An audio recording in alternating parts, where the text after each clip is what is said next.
نحمده ونصلي ونسلم على رسوله الكريم اما بعد فاعوذ باللہ من الشیطان الرجیم بسم اللہ الرحمن الرحیم۔ معزز سامعین، صدقہ فطر کے بارے میں کچھ عرض کرنا چاہتا ہوں۔ اللہ تبارک و تعالیٰ نے اپنے محبوب کریم صلی اللہ علیہ وسلم کی یہ شان بیان فرمائی ہے کہ میرے محبوب جو تمہیں عطا فرمائے وہ لے لو اور جس سے منع فرمائے اس سے رک جاؤ۔ تو صدقہ فطر کے بارے میں حضور علیہ الصلاۃ والسلام نے واضح طور پر بخاری و مسلم کے اندر آپ نے ارشاد فرمایا۔ حضرت عبداللہ ابن عمر رضی اللہ تعالیٰ عنہ بیان فرماتے ہیں کہ رسول اللہ صلی اللہ علیہ وسلم نے فرمایا کہ صدقہ فطر یہ 1 سا کھجور یا 1 سا جو، اور اسی طرح دوسری احادیث کے اندر جہاں پہ گندم کا ذکر ہے تو وہ نصف سا کا ذکر ہے۔ فرمایا کہ یہ ہر غلام، آزاد، مرد، عورت، چھوٹے اور بڑے، ہر مسلمان پر ایک مقرر مقدار میں یہ فرض کر دیا گیا ہے، اور اس کو نماز عید ادا کرنے سے پہلے اس کو ادا کرنا ضروری ہے۔ اسی طرح نبی اکرم صلی اللہ علیہ وآلہ وسلم نے، ترمذی شریف کی یہ حدیث مبارکہ ہے کہ حضور علیہ الصلاۃ والسلام نے ایک شخص کو مکہ کی طرف آپ نے روانہ فرمایا کہ وہ جا کر مکہ شریف میں یہ اعلان کر دے کہ صدقہ فطر جو ہے یہ واجب ہے۔ اور اس کا فائدہ کیا ہے؟ نبی اکرم صلی اللہ علیہ وسلم سے حضرت انس بن مالک رضی اللہ تعالیٰ عنہ روایت کرتے ہیں کہ حضور علیہ الصلاۃ والسلام نے فرمایا کہ بندہ کا روزہ آسمان و زمین کے درمیان لٹکا رہتا ہے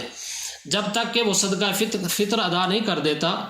اور صدقہ فطر ادا کرنے کے بعد انسان کے روزے اللہ تبارک و تعالیٰ کی طرف جو ہے وہ عروج کر جاتے ہیں، پہنچ جاتے ہیں۔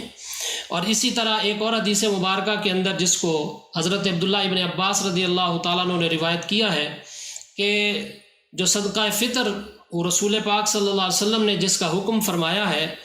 تو فرمایا کہ یہ اس وجہ سے ہے کہ جو روزے کے اندر تم سے کوئی لغو یا بیہودہ کلام یا کوئی ایسی کوئی غلطی کوتاہی ہو جاتی ہے، تو صدقہ فطر کے ذریعے تمہارے روزے کو جو لغو کلام خراب کر دیتا ہے تو صدقہ فطر اس کی طہارت کر دیتا ہے۔ تو یہ آپ اندازہ فرمائیے کہ نبی اکرم صلی اللہ علیہ وآلہ وسلم نے ہمیں یہ کتنا خوبصورت جو ہے وہ ایک ایسا طریقہ کار آپ نے عطا فرما دیا کہ جس کے ذریعے ہمارے روزے کی کمی اور کوتاہی دور ہو جاتی ہے۔ اب صدقہ فطر واجب کس کے اوپر ہے؟ اس کے بارے میں فقہاء کرام نے احادیث کی روشنی میں یہ بیان فرمایا ہے کہ صدقہ فطر جو ہے یہ عمر بھر کے لیے واجب ہو جاتا ہے۔ اگر کوئی شخص مرتے دم تک اس کو ادا نہیں کرتا تو ادا نہ کرنے سے یہ معاف نہیں ہوتا جب تک کہ اس کو ادا نہ کر دیا جائے، اور اگر کوئی ادا کیے بغیر فوت ہو جائے، دنیا سے چلا جائے، تو اگر وہ وصیت کر جاتا ہے کہ میرا صدقہ فطر جو ہے وہ ادا کر دیا جائے، تو اب ورثاء کے اوپر لازم ہے کہ وہ اس کے مال کے تیسرے حصے میں سے اس کا صدقہ فطر جو ہے وہ ادا کرے۔ اگر وہ وصیت نہیں کرتا تو اب ورثاء کے اوپر لازم نہیں ہے کہ وہ اس کی طرف سے صدقہ فطر ادا کرے۔ اسی طرح یہ صدقہ فطر کے بارے میں فقہا بیان فرماتے ہیں کہ عید کے دن صبح صادق کے طلوع ہوتے ہی صدقہ فطر جو ہے وہ واجب ہو جاتا ہے۔ تو عید کے دن یہ کیونکہ طلوع صبح صادق کے وقت یہ واجب ہوتا ہے، اس لیے اب صبح ہونے کے بعد اگر کوئی بچہ پیدا ہو جاتا ہے تو اب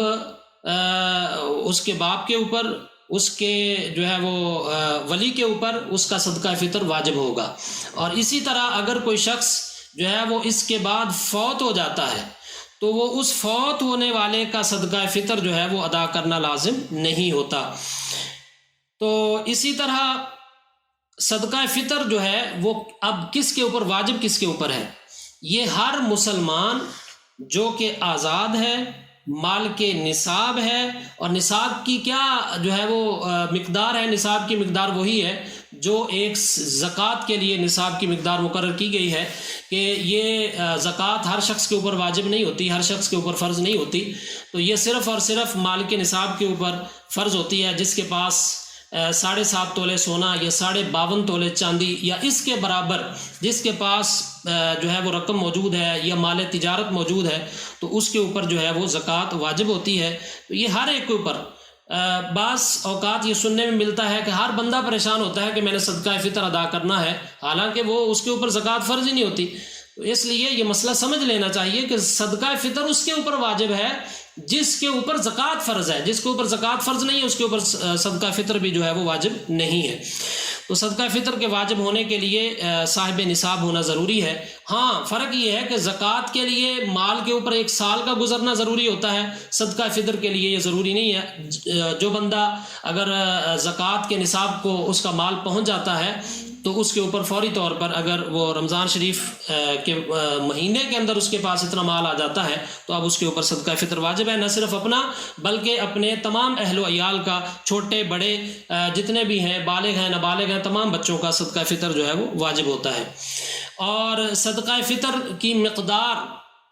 جس کو فی زمانہ علماء نے بیان فرمایا ہے، مفتیان کرام نے بیان فرمایا ہے، اور وہ یہ ہے کہ آج کے دور کے اندر ہم صدقہ فطر اگر گندم کے لحاظ سے ادا کریں تو کتنا ادا کریں؟ تو گندم جو ہے وہ تقریباً 2 کلو، تو اس کی اگر قیمت بنائیں تو وہ 100 روپیہ تقریباً بنتی ہے، اور یہ اس سے کم زیادہ، لیکن احتیاط کے ساتھ 100 روپیہ ادا کر دیا جائے تو ایک فرد کا صدقہ فطر جو ہے وہ 100 روپیہ اگر ادا کیا جائے تو وہ ادا ہو جائے گا۔ اور اگر آٹے کے لحاظ سے کیا جائے تو تقریباً 125 روپے بنتے ہیں، اور اگر کھجور کے لحاظ سے اس کا صدقہ فطر ادا کیا جائے تو کیونکہ کھجور کی مقدار تقریباً 4 کلو بنتی ہے تو 300 روپے کلو کے حساب سے اگر کھجور کی قیمت نکالی جائے تو وہ 1200 روپیہ سے لے کر اس سے اوپر تقریباً 2000 یا اس سے کم و بیش جو ہے وہ کھجور کی قیمت بنتی ہے۔ تو اگر کوئی کسی کی اتنی حیثیت ہے، یعنی جو کم حیثیت والا ہے وہ گندم کے لحاظ سے اپنا صدقہ فطر ادا کرے گا، جو کھجور کی حیثیت رکھتا ہے تو اس کو اس لحاظ سے اپنا صدقہ فطر جو ہے وہ ادا کرنا چاہیے۔ اور اس کے بعد کشمش، یعنی جس کو سوگی ہم کہتے ہیں عام طور پر، تو اس کے لحاظ سے اگر دیکھا جائے تو وہ تقریباً ایک آدمی کا صدقہ فطر، ایک فرد کا صدقہ فطر تقریباً 3000 سے لے کر تقریباً 4,500 روپے تک وہ جو ہے وہ بنتا ہے۔ تو یہ صدقہ فطر کی مقدار ہے۔ ایک اور اہم مسئلہ صدقہ فطر کے حوالے سے یہ یاد رکھنے کے قابل ہے کہ بعض لوگوں کے ذہن میں ہوتا ہے کہ شاید کیونکہ یہ روزے کی طہارت کا ذریعہ بنتا ہے صدقہ فطر، تو جس نے روزے ہی نہیں رکھے اس لیے اس کو صدقہ فطر ادا کرنے کی ضرورت نہیں ہے۔ تو یہ ایسا نہیں ہے، بلکہ صدقہ فطر کے واجب ہونے کے لیے روزہ رکھنا شرط نہیں ہے۔ روزے کی اپنی اہمیت ہے، روزے کی اپنی فرضیت ہے کہ وہ اللہ تبارک و تعالیٰ نے اس کے لیے الگ طور پہ قرآن مجید میں ارشاد فرمایا، یا ایھا الذین آمنوا کتب علیکم الصیام کما کتب علی الذین من قبلکم لعلکم تتقون، اس کی فرضیت کے لیے وہ فرمان خداوندی الگ ہے۔ اور اسی طرح بعض لوگ یہ بھی سمجھتے ہیں کہ جس نے روزہ رکھنا ہے اس کے لیے تراویح ادا کرنا ضروری ہے، تو جو تراویح نہیں پڑھ سکا تو وہ روزہ نہیں رکھ سکتا۔ تو اس طرح کے مسائل معاشرے میں عام طور پر یہ مشہور ہو جاتے ہیں، اور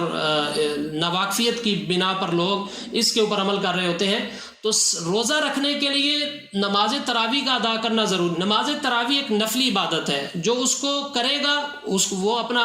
کا اجر پا لے گا، اور جو نماز تراویح نہیں ادا کر سکا روزہ اس کے اوپر فرض رہے گا، روزے کی فرضیت ساقط نہیں ہوگی۔ اور روزے کے فرض ہونے کے لیے نماز تراویح کا ہونا یا روزہ رکھنا ہے تو ہم نے تراویح ادا کرنی، یہ بھی نہیں۔ اگر کوئی کسی وجہ سے روزہ نہیں رکھ رہا، سفر کی وجہ سے، بیماری کی وجہ سے، نماز تراویح ادا کر سکتا ہے تو نماز تراویح ادا کر لے۔ تو اسی طرح صدقہ فطر کے واجب ہونے کے لیے روزہ شرط نہیں ہے کہ روزہ رکھے گا تو صدقہ فطر واجب ہوگا، نہیں۔ صدقہ فطر کے واجب ہونے کے لیے مالک نصاب ہونا، صاحب حیثیت ہونا کہ جس کے اوپر زکوٰۃ فرض ہو جاتی ہے، یہ شرط ہے، اور اس کا بالغ ہونا، مسلمان ہونا، آزاد ہونا، یہ شرطیں ہیں کہ وہ جو اس عالم میں ہے تو اس کے اوپر جو ہے وہ صدقہ فطر واجب ہو جاتا ہے۔ اسی طرح اگر کوئی بچہ نابالغ ہے